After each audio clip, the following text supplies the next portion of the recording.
You weren't with this team last time they played Pittsburgh, went to Pittsburgh. Have you had a chance to even look at the Riverhounds at all, or is it something that is this is the first time you're? Yeah, first time playing them this year. Obviously, years past I played against them. I've played against them probably 4 or 5 times since Bob's been under control of them. But they're a good squad. They're very organized, super defensive. They know how to shut it down. They have a system. They execute it pretty perfectly. So. Yeah, to answer your question, I kind of know how they play. I've watched them a little bit this year.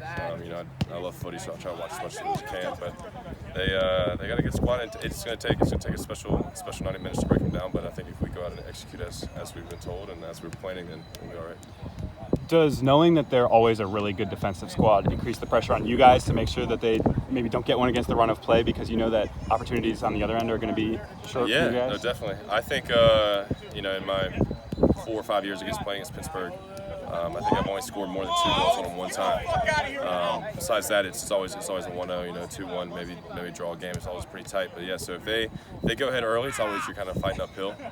With a team that's so defensive, where you have to kind of break them down, you got to understand that you're not going to score right away. It's going to have to be a little patient, and the pressure's going to be on. And as easy it is to get frustrated, you got to be patient. You got to kind of fight through it. And the defensive sides like Pittsburgh are going to make us do that. They're going to test us a lot. So we know that.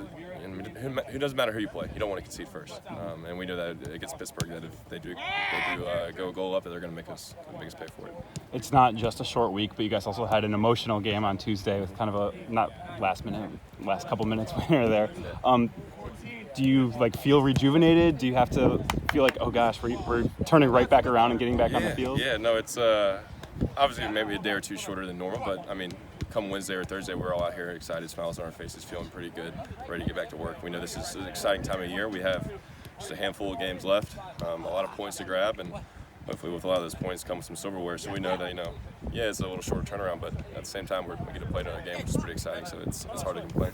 When this team drew in Pittsburgh, both of the goals were set-piece goals. Obviously, you're one of the big targets on set pieces. Do you kind of look at that and say, okay, this could be my opportunity to get some production? I mean, I kind of walk in personally, and I can probably speak for a lot of defenders. You walk into every game and you're like, oh, this would be cool if I could get on the score sheet today and help the team out. But at the same time, scoring's great. I get more thrill and more excitement from maybe denying someone else a chance to score, and that's our job as defenders. We want to keep the clean sheet. We want to get the shutout, give the guys in front of us, give the Camerons, the Daniels, the Lebos, give them a chances to score and win the game for us. Scoring. I mean, personally, scoring's always great, but as long as we get the result and we do our job defensively, it's hard to say who cares. So does getting the clean sheet on Tuesday and knowing that it was Matt's 100th career clean sheet, is that something that you take a special pride in? Oh, extremely. I think we owed Matt that 100th one for about 3 or 4 games now. I kind of always talk to him. I was like, this is the one, we're going to get it for you, man. Yeah, you deserve it. But I think as soon as that final whistle blew on Tuesday, I think I immediately turned around and started looking at Matt, just because, I mean, that's a rare achievement. So for someone to be able to do that, it's huge. And, we got 4 or 5 clean sheets, I guess, since I've been here. So to be able to be a part of that 100 with them is special. It's an honor, it's humbling, but we want more. We want 4 or 5 more before you finish out the year. You guys also clinched the playoffs, not only with your result on Tuesday, but some of the out-of-town scoreboard results on Wednesday. Does that take pressure off you guys? Does it just increase the pressure to kind of continue competing for top 1, 2, 3 spots? Yes and no. I think you got to be appreciative. You got to be grateful every time you make the playoffs, because at the end of the day, not every team does make the playoffs. But at the same time, we kind of set a standard. Obviously I came in a little late to the picture, but as soon as I got here, you can see throughout the group that we had a standard. We had the playoffs. While we are grateful and appreciative that we secured a spot, that was almost a standard from the very beginning since day one. So we knew that was something that we wanted to achieve. Like I kind of said about earlier, we have kind of bigger aspirations and bigger dreams than just the playoffs. So we're thankful we're there. It's the first step in trying to achieve what we want to achieve. But I think for us, the coaching staff, the club, the community, there's a lot more in hand that we want to win. You guys have gotten a few late winners here recently. Charleston, Birmingham won, even the Tampa game on the road. What does it say about kind of the resilience of this group that, down a goal late or in a tie game late, they find a way to manufacture a goal to get a result or get a win? Yeah, it speaks a lot on character. I think in the past 4, 5, 6 weeks, we've rotated a little bit, maybe had a couple injuries or, 3 games, 7 days, whatever it may be. We've had a couple things that we've had to shift around, and you can tell that whatever the group is, whatever player gets called upon, that they get the job done. It might be the last minute, last second, last chance, whatever it can be. But everyone has that thrill to win, that thrill to be the hero. But we also know at the same time that it doesn't have to be one guy. The hero can be a whole collective unit. So this team knows that we have the talent. I think everyone here knows that we're damn near we're good. We're good. Simply put, and we remind ourselves. Sometimes part of the sport is you don't always win. Sometimes the better team loses. But I think we have that mentality that hey, it's going to take 90 minutes. We're going to grind for every second and know that it could be the last second of the game, essentially a buzzer beater. And if you have a chance to win it, Alan talked after the game on Tuesday about how he kind of felt disappointed that he personally didn't get the job done, but was happy, obviously, with the ultimate result. Is that kind of a feeling that was throughout maybe some of the offensive specialists on the team? Yeah, I mean, I think anytime the offensive core don't get a goal, we can all be a little disappointed about it. But at the end of the day, it's about the result, the team getting a result. But as attacking players, we want to score and get goals and at least contribute with assists or whatever we can do. So, in that sense, yeah, I can be a little disappointed. So. Mm-hmm.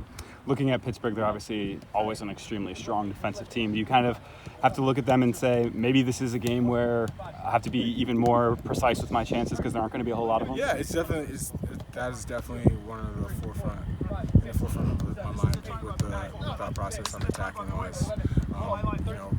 Obviously going to go out and try and create as much chances as possible. And hopefully try and nick something with a strong defensive team. I think it's very imperative that we take our chances when they do come. And again, in whatever way we can contribute, assists defensively as well. It's just going to be a collective effort. Whoever gets the goal at the end of the day, we get the goal, get the result. That's all that matters. Obviously, you guys were without Daniel for a few weeks there. You got him back at the end of Tuesday's game. How exciting is it for you as a guy who has thrived on assists at times in the past to have a guy like that, knowing that he's one of the better finishers in the USL? Yeah, no, it's great to have Daniel back.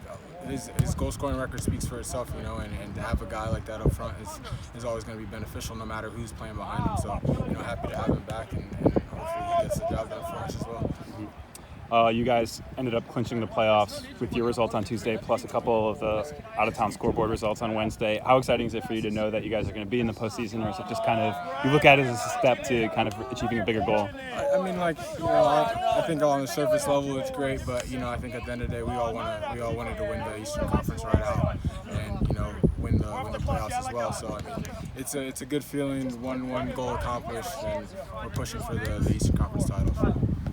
Does knowing that Pittsburgh is one of the teams that's really close to you in the standings, maybe making this one kind of a 6-pointer, does that make this one of the more important ones of these final 5? Yeah, at this point of the season, you got to get up for every game, but it's even more important that this is a team that's directly challenging with us. So it's that much more important to get this job done.